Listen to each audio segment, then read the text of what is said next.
Hello दोस्तों। तो फिर आज हम एक नया लेक्चर इलेक्ट्रोकेमिस्ट्री का फिर से रिकॉर्ड कर रहे हैं। बेसिकली आज हम लास्ट लेक्चर ये हमारा लास्ट लेक्चर रहेगा। आज बेसिकली हम पढ़ेंगे बैटरी पढ़ेंगे, टाइप्स ऑफ सेल पढ़ेंगे। उसमें वैसे तो ये नीट के लिए ज़्यादा इम्पोर्टेंट नहीं है, लेकिन मैं करा दे रहा हूँ।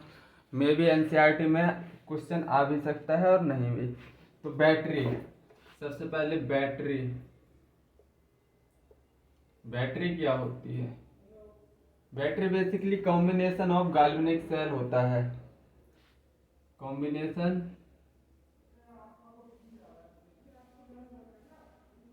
Of galvanic cell, combination of galvanic cell in series।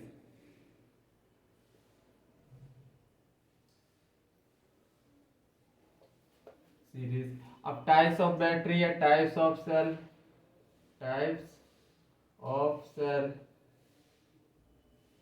कितने प्रकार के होते हैं? बेसिकली 2 प्रकार के होते हैं, प्राइमरी सेल और सेकेंडरी सेल।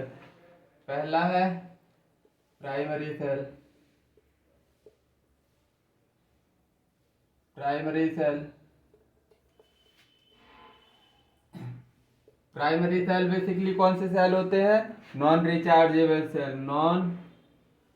Rechargeable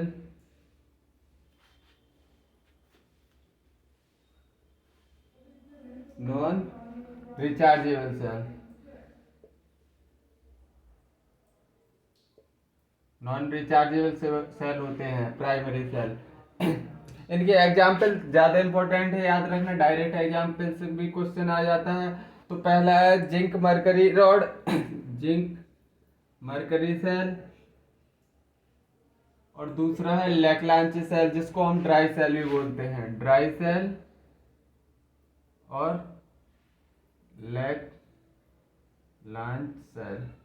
लैक्लांच cell. और दूसरे कौन से होते हैं? दूसरे होते हैं सेकेंडरी सेल। Secondary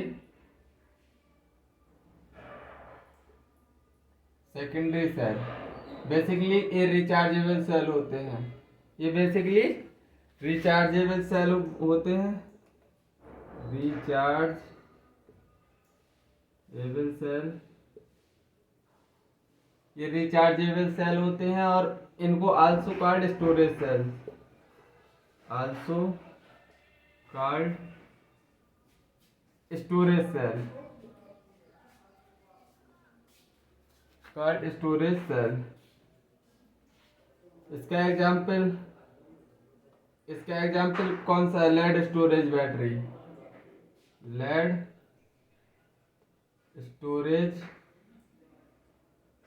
battery. तो अभी मैं तुमको सब कुछ समझाऊंगा। प्राइमरी सेल से तो तुम वाकिफ हो। जो नॉन रिचार्जेबल, जो घड़ी के वॉच होते हैं, रिमोट के सेल होते हैं, ये एक बार यूज हो गए तो इनको फेंकना पड़ता है, मतलब इनको दोबारा रिचार्ज नहीं कर सकते। और सेकेंडरी सेल, तुम मोबाइल की बैटरी एक बार डिस्चार्ज हो जाए दोबारा चार्ज कर लो, तो ये होते हैं सेकेंडरी सेल। तो चलो अब मैं करवा रहा हूँ। सबसे पहले अब एक एक करके सेल पढ़ ले रहे हैं सब। और इम्पोर्टेंट सेल पूरे मतलब अच्छे से जो मैं स्टार पॉइंट लगा दूंगा, बस वो देख के चले जाना। नीट में उधर ही से क्वेश्चन आ जाएगा। फर्जी की रिएक्शन वगैरह कुछ याद नहीं रखनी। तो जितना डाटा मैं इम्पोर्टेंट नोट बना के लाया हूँ, तो पूरा जो जो सही लगेगा तुमको वो मैं बता दे रहा हूँ। ड्राई सेल और पहला, और इसको क्या बोलते हैं? लैक्लांच सेल। ड्राई सेल और लैक्लांच सेल। बेसिकली इसकी डिजाइन बनाऊं तो सबसे पहले होती है बीच में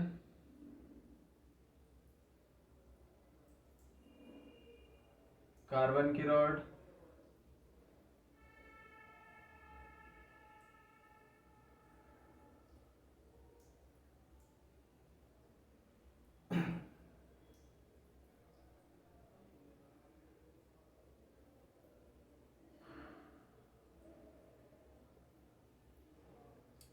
कुछ इस तरह की इसकी डिजाइन होती है।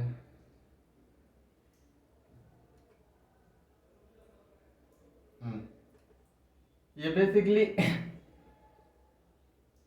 ये है कार्बन रॉड, ये कार्बन रॉड है, carbon rod, carbon carbon rod है ये।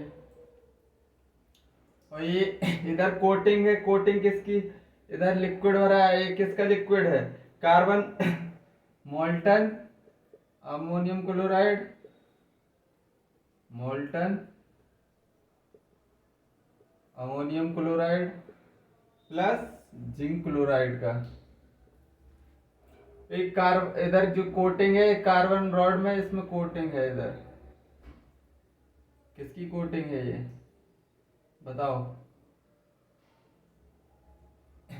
ये बेसिकली कोटिंग है कार्बन ब्लैक और एमएन, कार्बन ब्लैक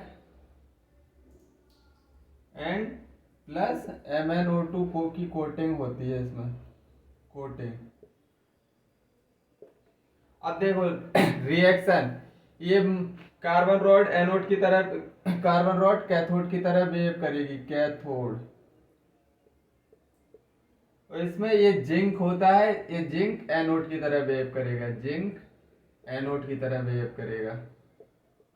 तो इसमें बेसिकली दो रिएक्शन याद रखनी है। पहली रिएक्शन याद नहीं रखनी है, ये रिएक्शन बस इनके ये याद कर लो कि इलेक्ट्रोलाइट क्या भरा है, molten ammonium chloride, zinc chloride, ये याद रख लेना। और रिएक्शन एनोड पे क्या हो रही है, एनोड पे तो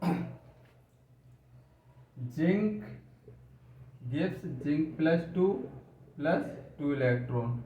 ये एनोड पे रिएक्शन हो रही है, कैथोड पे क्या हो रहा है, कैथोड पे MnO2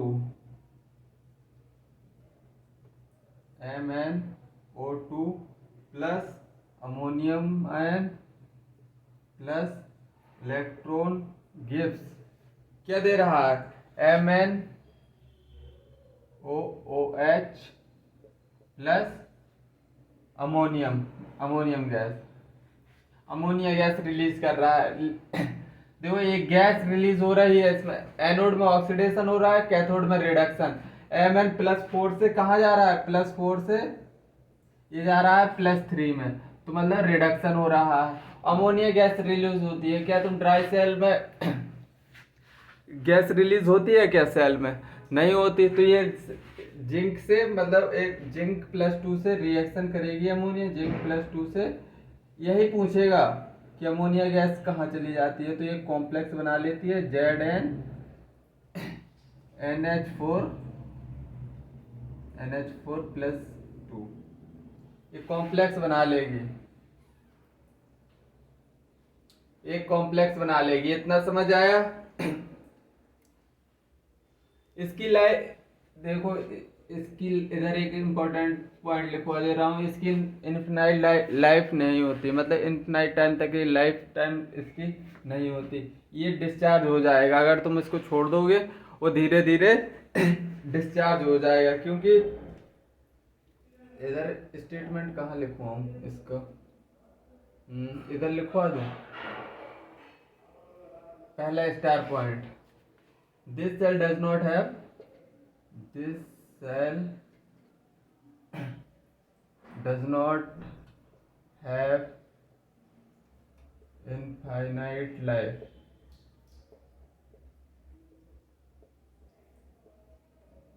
because ammonium chloride keeps on corroding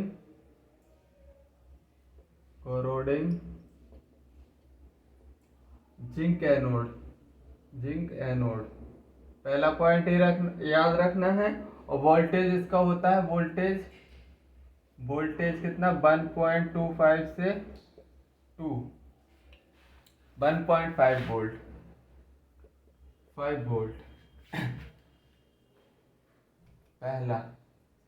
बस तुमको इतनी सी बात याद रखनी है। ड्राई सेल लैग्रैंज सेल में रिएक्शन को याद करने मत बैठ जाना, बस यही पूछेगा कि एनोड किसका बना है, जिंक का। कैथोड पे क्या हो रहा है, रिडक्स, एनोड पे ऑक्सीडेशन हो रहा है जिंक का, और कैथोड पे रिडक्शन हो रहा है। रिडक्शन तुमको दिखाई दे रहा है, +4 से Mn+3 में जा रहा है। ये अमोनिया गैस जो रिलीज होगी ड्राई सेल में, उसका क्या एक कॉम्प्लेक्स बनता है जिंक अमोनियम का +2। तो इसलिए ये गैस सेल में तो निकलेगी नहीं, जिंक के साथ रिएक्ट करके एक कॉम्प्लेक्स बना के बैठ जाती है। तो इतना हो गया ड्राई सेल के बारे में। अब चलो दूसरे सेल के बारे में और समझ लेते हैं। जिंक अमलगम और लैक्लांस सेल्स और समझ लेते हैं।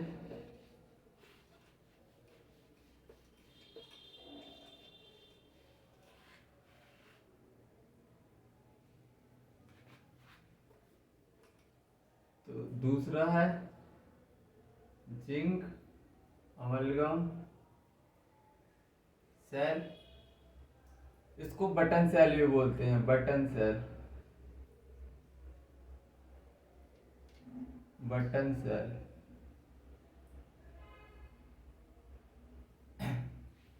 तो इसका सबसे पहले एक डायग्राम बनाएंगे। हम्म, हम्म,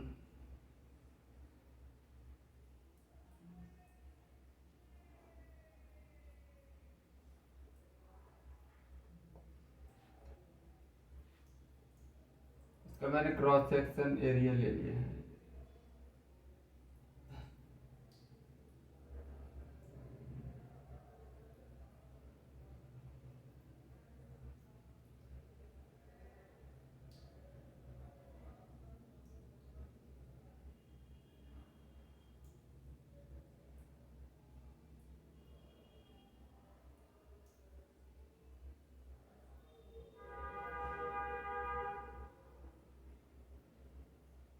ये है ये क्या है ऊपर वाला, इसका cross section zinc mercury anode, anode की तरह बिहेव करेगा, एक जो भरा है इसमें, और इसमें जो है मैंने इस सेल को ऐसे कट कर दिया है, दो मतलब दो ट्राइंगल्स में ऐसे कट कर दिया है सेल को। और ये क्या है, carbon plus HgO paste cathode है, carbon plus mercury oxide paste किसका है, कैथोड है।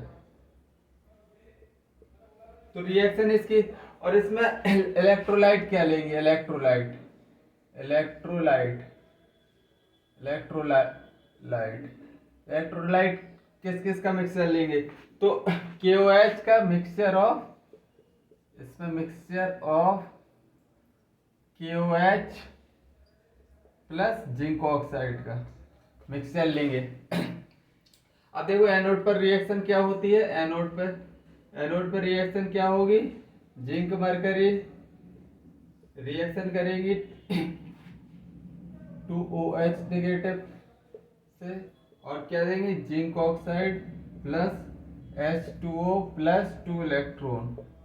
ये रिएक्शन याद नहीं करने को बैठ जाना, कैथोड मैं भी डायरेक्ट कॉपी से ही लिखवा रहा हूँ, जितने इंपॉर्टेंट चीज है बस उतनी चीज याद रखना, प्लस H2O प्लस 2 इलेक्ट्रॉन। जो इम्पोर्टेंट चीज है मैं खुद बता दूंगा तुमको कुछ करने की जरूरत नहीं है, बस ये नोट में लिख लो, एक बार देख लेना है बस इसको पेपर में जाने से पहले। अब इसकी नेट रिएक्शन लिखेंगे, नेट रिएक्शन कितनी आएगी, जिंक मरकरी का solid plus H2O HgO solid plus zinc.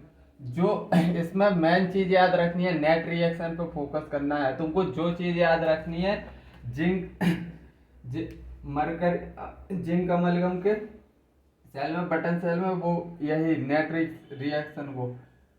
Reaction को तुमको स्टाइल लगा दे रहा है इधर, नेट रिएक्शन को याद रखना है तुमको, जिंक ऑक्साइड और जिंक ऑक्साइड सॉलिड। ये रिएक्शन में बस इतना याद रखना है कि सभी जो रिएक्टेंट प्रोडक्ट है सॉलिड लिक्विड है, मतलब कि अगर तुम नेक्स्ट इक्वेशन लगाओगे तो ई सेल क्या होता है, ई बराबर E0 minus 0.059 upon F, log log 1 आएगा इधर, क्योंकि क्यों क्या है, concentration of product upon concentration of reactant लिखते हैं। तो इनका लिक्विड और सॉलिड का एक्टिव मास कितना होता है, 1 होता है। ये हमने केमिकल का एक इक्विलिब्रियम में भी पढ़ा था। तो ये इनका एक्टिव मास 1 हो गया, इनका एक्टिव मास 1 हो गया, तो log 1 आ जाएगा। मतलब ई सेल क्या आ रहा है, कांस्टेंट आ रहा है या नहीं आ रहा, इतना तुमको समझ आ रहा है तो ये बहुत बढ़िया है। तो सबसे पहले हम क्या लिखेंगे इसमें, ई सेल कितना निकल के आएगा, ई सेल बराबर ई नॉट सेल बराबर constant is equal to constant voltage है। बस जो तुमको याद रखनी, इसमें कांस्टेंट वोल्टेज होता है इसका। जो तुम घड़ी का जो रिस्ट वॉच पहनते हो उसमें ये वाला सेल लगता है, रिस्ट वॉच में जो तुम रोज की घड़ी पहनते हो तो उसी में लगेगा ये सेल। अब हम तीसरा सेल पढ़ रहे हैं, हम लेड स्टोरेज बैटरी। बस इतनी चीज याद रखना है तुमको, इतनी सी चीज। इसमें वोल्टेज कांस्टेंट होता है और इसके इलेक्ट्रोलाइट याद रखने ना, मिक्सचर ऑफ क्यू है जिंक ऑक्साइड। एनोड क्या होता है, कैथोड क्या होता है। बेसिकली जिंक मरकरी एनोड है और कार्बन और मरकरी ऑक्साइड का पेस्ट कैथोड है। इलेक्ट्रोलाइट याद रख लेना। तीसरी जो मोस्ट इम्पोर्टेंट बात है वो रिएक्शन देखना है, मेन रिएक्शन मतलब नेट रिएक्शन। नेट रिएक्शन देख के तुमको इतना पता चल जाएगा कि इनका एक्टिव मास सबका 1 रहेगा तो वोल्टेज कांस्टेंट आएगा। कांस्टेंट वोल्टेज अप्रॉक्स 1.5 वोल्ट होता है। क्योंकि तुमको याद रखना है, ये चीज याद रखना। चलो अब आगे बढ़ते हैं।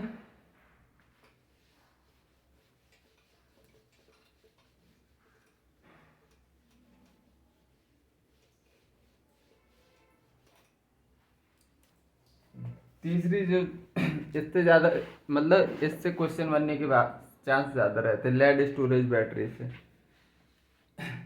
इससे ज्यादा चांस रहते lead storage battery. Lead storage battery basically lead accumulator होते हैं, lead accumulator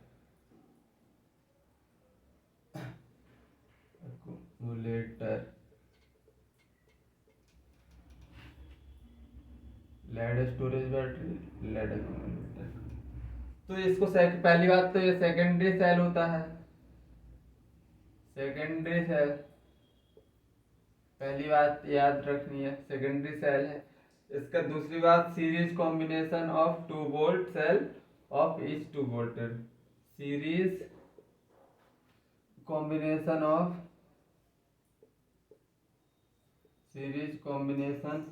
of 6 cell of 2 volt. दूसरी बात, तीसरी बात टोटल वोल्टेज कितना होगा अगर सीरीज कॉम्बिनेशन ऑफ ये लेड स्टोरेज बैटरी तुमको basically series combination of 6 cell voltage, total voltage कितना आएगा, वोल्टेज आएगा 12 वोल्ट। तो देखो इसकी मैं तुमको बताऊं, तुमने देखा होगा घर में किसकी बैटरी, ट्रैक्टर की बैटरी तो तुमने देखी नहीं होगी।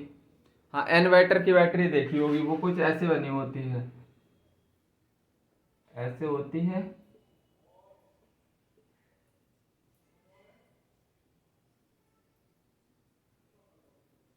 और इसमें ऊपर 1 2 3 4 5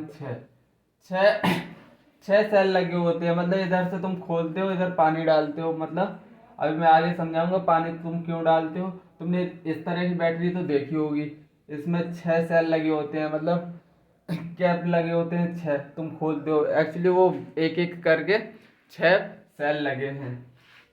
सीरीज कॉम्बिनेशन ऑफ 6 सेल होते हैं उसमें। अब तुमको पता चल गया होगा लेड स्टोरेज बैटरी क्या होती है, इतना पता चल गया तो बहुत अच्छी बात है। और जो कैथोड ऑफ गैल्वेनिक सेल होगा, जो कैथोड ऑफ गैल्वेनिक सेल,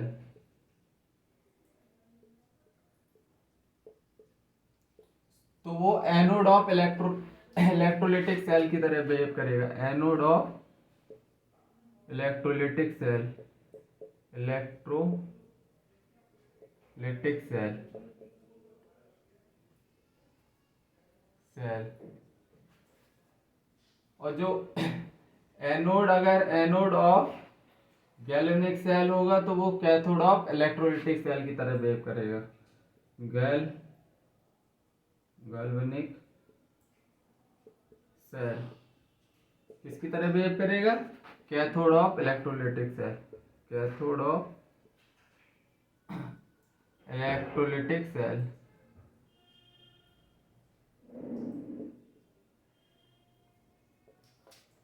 इतनी बात तुमको समझ में आ गई। इसमें अब एनोड क्या होता है? एनोड होता है लेड का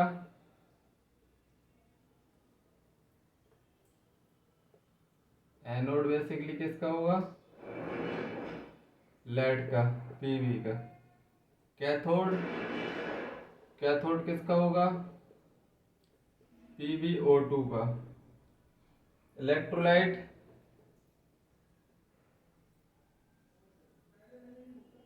इलेक्ट्रोलाइट बेसिकली H2SO4 का होगा। 30% वेट बाई वेट होता है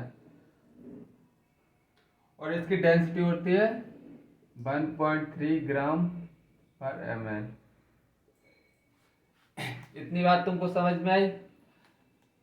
तो फिर आगे बढ़ते हैं। अब तुमको समझाते हैं इसका कैसे बनता है। देखो मैं बता दूं, तुमको प्लास्टिक की बैटरी बना के दिखा ही दी मैंने अभी। इसमें कैसे सीरीज पॉजिटिव एक सेल, ऐसे इसकी सीरीज कॉम्बिनेशन होता है। 2 cell, 3 cell, 4 cell, 5 cell, 6 cell negative, इस तरह इसकी अरेंजमेंट होते हैं। हम रिप्रेजेंट इस तरह करते हैं, लेड स्टोरेज बैटरी को हम इस तरह रिप्रेजेंट करते हैं। इतना समझ में आया? एक्चुअली ये प्लास्टिक के, मतलब प्लास्टिक के चैम्बर से अलग अलग होते हैं। प्लास्टिक का चैम्बर ऐसे लगा लो,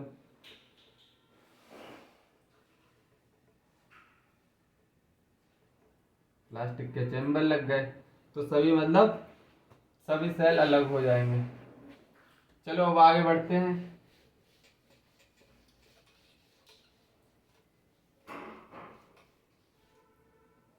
लेड स्टोरेज बैटरी में सबसे पहले डिस्चार्जिंग, ये जो इन्वर्टर वाली बैटरी देखी होगी तुमने, वो लाइट आने पर चार्ज होने लगती है और जब लाइट चली जाती है तो हम उसको यूज कर लेते हैं। मतलब इसमें चार्जिंग डिस्चार्जिंग हमको दोनों चीज पढ़नी पड़ेंगी।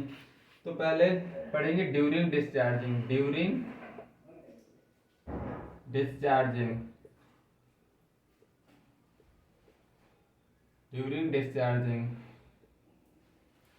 तो पहला ड्यूरिंग डिस्चार्जिंग क्या होगा? पहला एट एनोड, एनोड पे कौन सी रिएक्शन होगी? लेड, लेड प्लस टू में चला जाएगा, +2 इलेक्ट्रॉन रिलीज करेगा।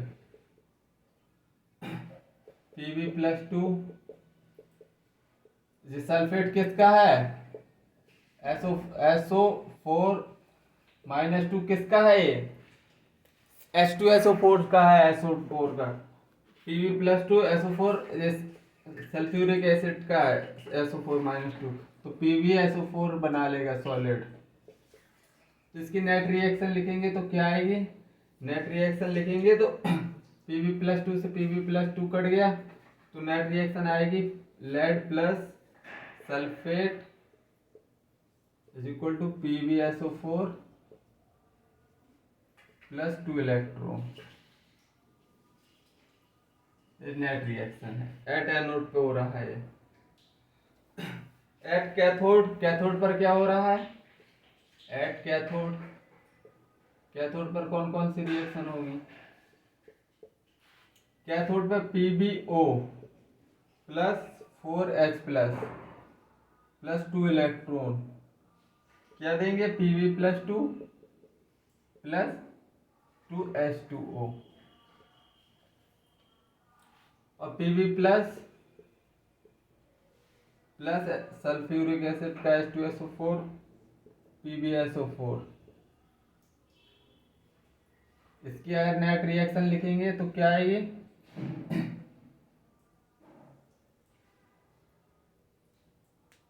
नेट रिएक्शन लिखेंगे तो क्या आएगी, नेट रिएक्शन PbO2, इसमें फिर से Pb+2 कट जाएगा, नेट रिएक्शन आएगी PbO2 plus 4H plus sulphate plus 2 electron PbSO4 plus water. अब ओवरऑल नेट रिएक्शन लिखेंगे, नेट रिएक्शन दोनों एनोड और कैथोड की नेट रिएक्शन लिखने जा रहे हैं, नेट रिएक्शन लिखने जा रहे हैं। तो PbO नेट रिएक्शन थोड़ी ऊपर लिखें, नीचे थोड़ी इंपॉर्टेंट पॉइंट लिखेंगे। चलो हटाओ, नेट रिएक्शन क्या आएगी इसमें, PbO2 plus lead, PbO2 plus lead plus देखो 4H प्लस सल्फेट क्या मिलके बनाएंगे 4H प्लस, एक H प्लस होता है, 2H प्लस होते हैं एक सल्फ्यूरिक एसिड में, अरे H2SO4 2H प्लस होते हैं एक सल्फेट में, तो 4H प्लस कितने 2 सल्फेट में होंगे, 2 सल्फेट में मतलब 2H2SO4 बनेगा, 2H2SO4, और ये क्या गिफ्ट करेगा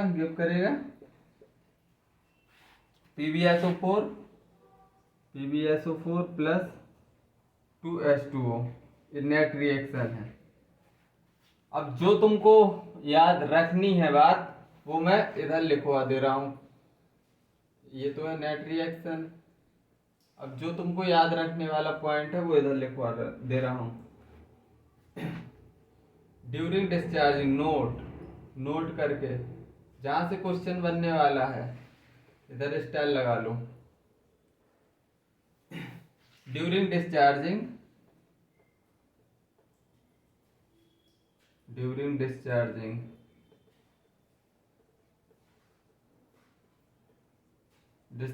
के टाइम पे H2SO4 है जो कंज्यूम हो जाएगा, H2SO4 गेट कंज्यूम, पहला पॉइंट H2SO4 कंज्यूम होगा, दूसरा पॉइंट PbSO4 गेट एक्यूमुलेटेड, पहला पॉइंट ये है और दूसरा PbSO4 एक्यूमुलेट हो रहा है ना दोनों जगह, देखो इधर PbSO4 कैथोड पे भी ये सॉलिड, ये रिएक्शन होगी, PbSO4 जाके एनोड पे चिपक जाएगा, और ये रिएक्शन होगी कैथोड पे जाके PbSO4 चिपक जाएगा।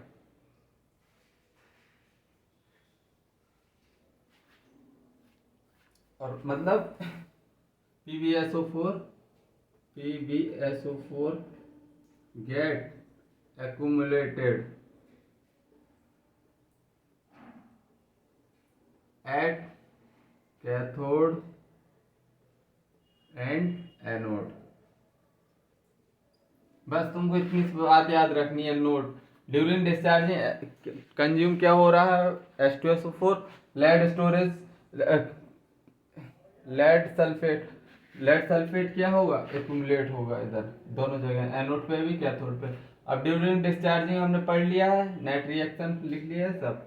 अब हमने देखा है कि हमको इन्वर्टर चार्ज भी करना पड़ता है, ये डिस्चार्ज हो गया, अब चार्ज कैसे होगा, चार्ज कब होगा, टोटल इसका वोल्टेज कितना है 12, अगर 12 से ज्यादा इसको वोल्टेज मिलेगा, बैटरी को लेड स्टोरेज बैटरी को अगर 12 से ज्यादा वोल्टेज मिलेगा तो ये चार्ज होने लगेगी, मतलब कि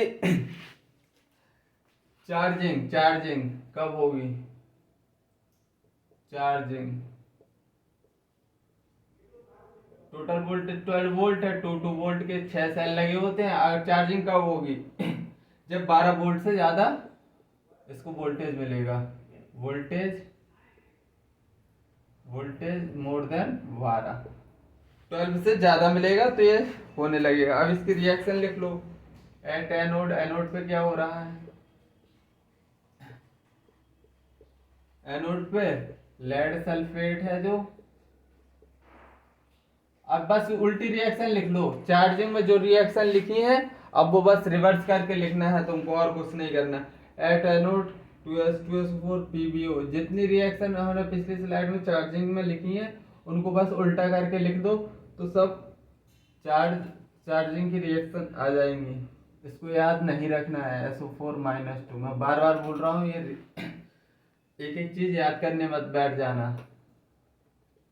टाइम वेस्ट मत करना। जो जो इम्पोर्टेंट बता दे रहा हूँ बस याद रख लो। At cathode PbSO4 plus 2 electron, Pb plus SO4 - 2। Net reaction लिखेंगे, नेट रिएक्शन क्या आएगी? 2 Pb, दो इलेक्ट्रॉन से दो इलेक्ट्रॉन कट गए, तो PbSO4 plus water, Pb plus PbO2 plus 2H2SO4, इसकी नेट रिएक्शन है। ड्यूरिंग चार्जिंग, जो याद रखना है, during charging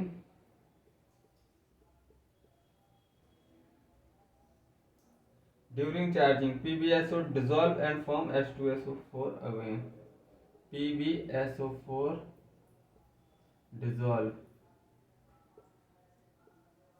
during charging, PbSO4 dissolve and form H2SO4 again, and form H2SO4 again। जो तुमको याद रखना है, देखो अब मैं समझा रहा हूँ अगेन। देखो अब मैं समझाऊँ। जो लेड सल्फेट ड्यूरिंग डिस्चार्जिंग क्या कैथोड और एनोड पे डिपॉजिट हो गया था। अब हम बैटरी में पानी मिलाते हैं, क्यों मिलाते हैं? ताकि जो ये एक्यूमुलेट हो गया ये डाइल्यूट हो जाए और दोबारा से H2SO4 दे दे, H2SO4 मिल जाए।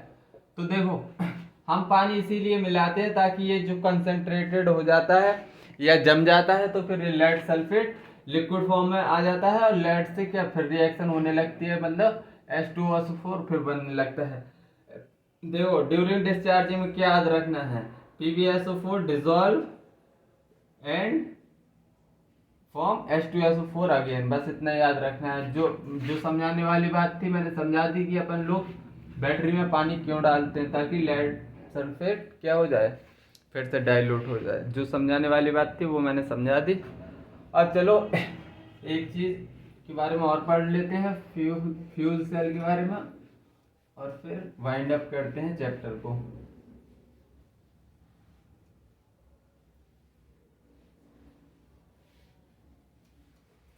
तो अब लास्ट रहेगा जो अपना फ्यूल सेल रहने वाला है, जिसको हम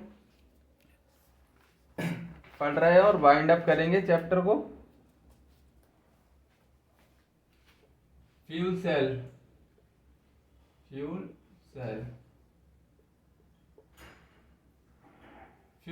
हाइड्रोजन प्लस ऑक्सीजन का सबसे पहले बनाया गया था। Hydrogen oxygen fuel cell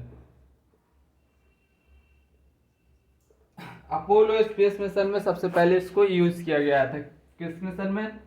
Apollo space mission.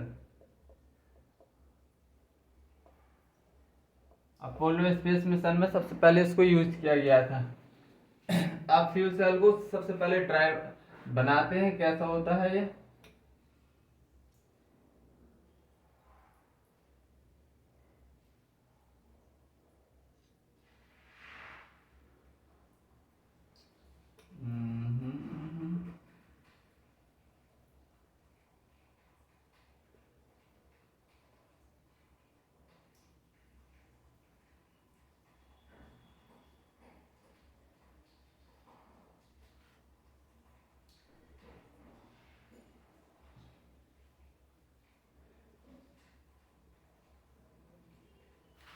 Negative होगा ये पॉजिटिव।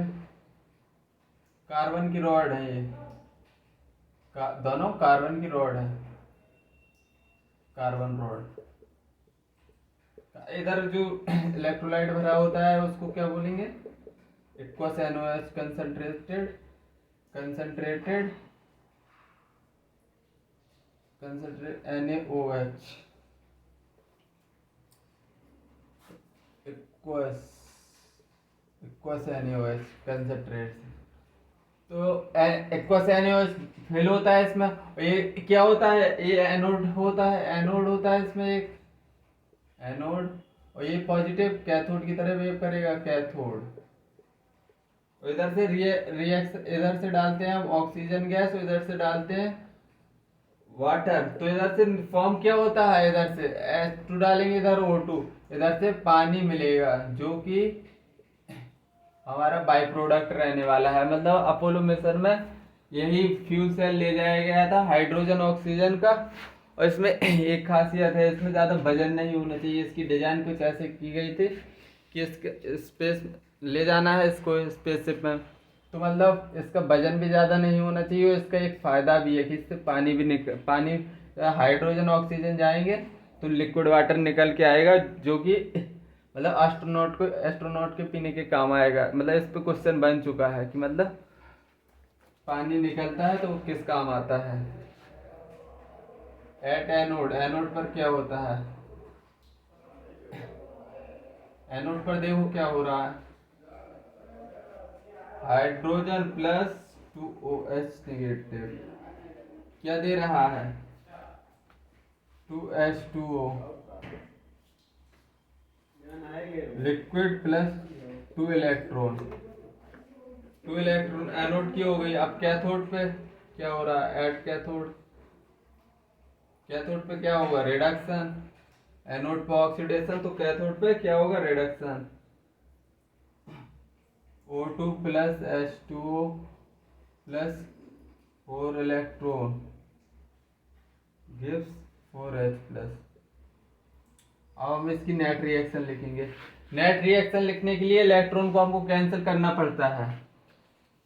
नेट नेट रिएक्शन लिखने के लिए हमको इलेक्ट्रॉन को कैंसिल करना पड़ेगा। तो हमको क्या करना पड़ेगा? इस ओवरऑल को, रिएक्शन को मल्टीप्लाई बाई 2 करना पड़ेगा। तब तो 4 इलेक्ट्रॉन कटेंगे। तो मतलब जैसे ही मल्टीप्लाई बाई 2 करेंगे तो 4 इलेक्ट्रॉन से 4 इलेक्ट्रॉन कट गए। अब नेट रिएक्शन लिखो, 2H2 plus O2 gas,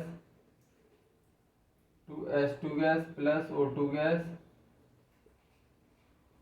gives 2H2O liquid. और इसमें क्या वाटर प्रोड्यूस हो रहा है, वाटर निकल रहा है। तो वाटर किस काम आता है? Water produce in this reaction, water produce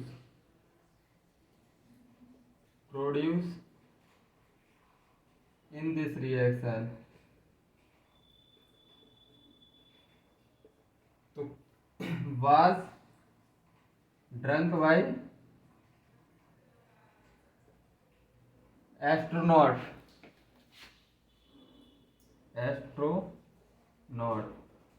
जो इससे पानी निकलता है, नेट रिएक्शन जो रिएक्शन होती है तो वो पानी पीने के काम आता है एस्ट्रोनॉट के। तो पहली समस्या कि पानी नहीं ले जाना पड़ा, पहला चीज ए भी समझ आ गया।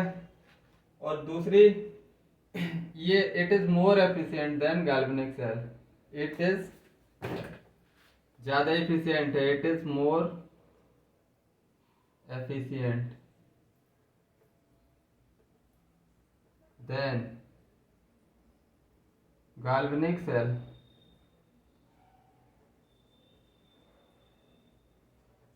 गैल्वेनिक सेल की तुलना में ये ज़्यादा एफिशिएंट होता है। इतनी बात समझ में आई।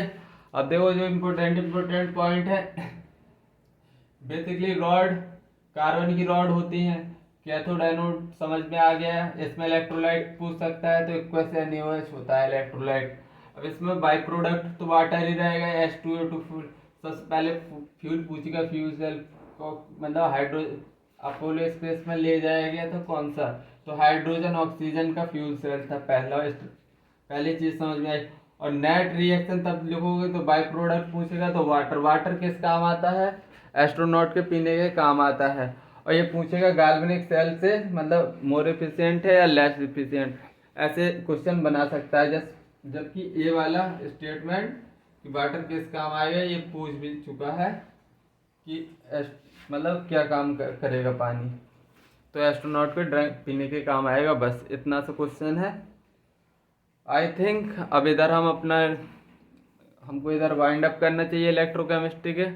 नेक्स्ट देखते हैं अब आगे क्या पढ़ाना है।